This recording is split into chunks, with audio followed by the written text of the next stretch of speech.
you look at that list of songs on that first album, and the one that just jumped out as the title cut was what was happening to me.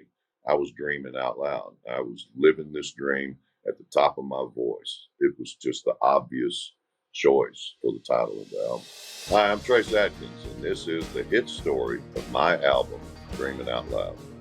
This album came out in 96. I got signed at the end of 95, and then we went right in the studio and started recording this, and the whirlwind began. As a fledgling songwriter at the time, I got a couple of cuts on there, but I was really just learning how to write, sitting down with these amazing writers in this town and getting to co-write with some of the best songwriters in the world, and it was just blowing my mind. I was getting to record these songs that were a case study in songwriting.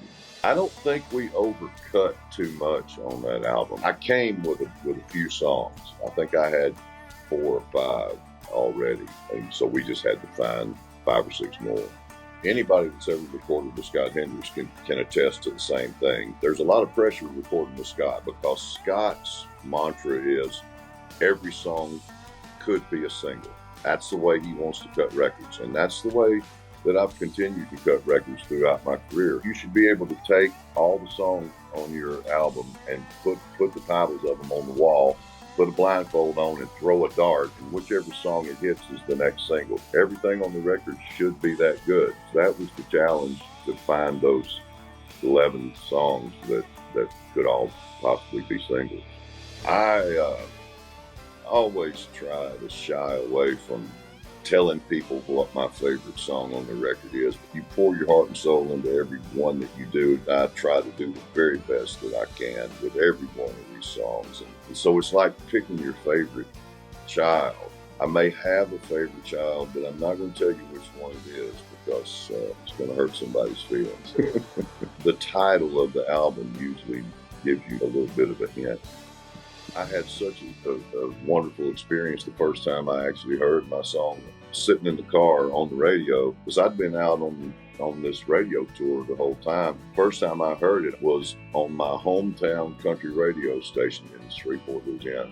And I was there with Jay Jensen, and we had delivered the single to them. And they didn't even play it on the air while I was in the studio. And then we got in the car and we were about to take off, probably going to the airport. And we just sat in the parking lot and listened to it. I'll never forget that. That was really cool. It was just such a new experience. Every day was just seemed like something else. They were shipping me all over the country. I was just trying to savor every second of it because I thought, okay, this could be it. This could be the only album that I get to release. I just remember thinking, take all this in and try to enjoy it. I was in the middle of the tornado. I was in the eye of the storm trying to keep moving. It was a dream come true. There's no safer place for me than on stage, standing in front of some of the finest musicians in the world. It's kind of a sanctuary for me. That's the one place on this earth and the one time of the day where I'm in control. I'm going to do whatever I want to do, and these guys are total pros, and they're going to play every song the way it's supposed to be played. That's the way I feel now, as opposed to back then when I was just, I was terrified. That's really changed a lot.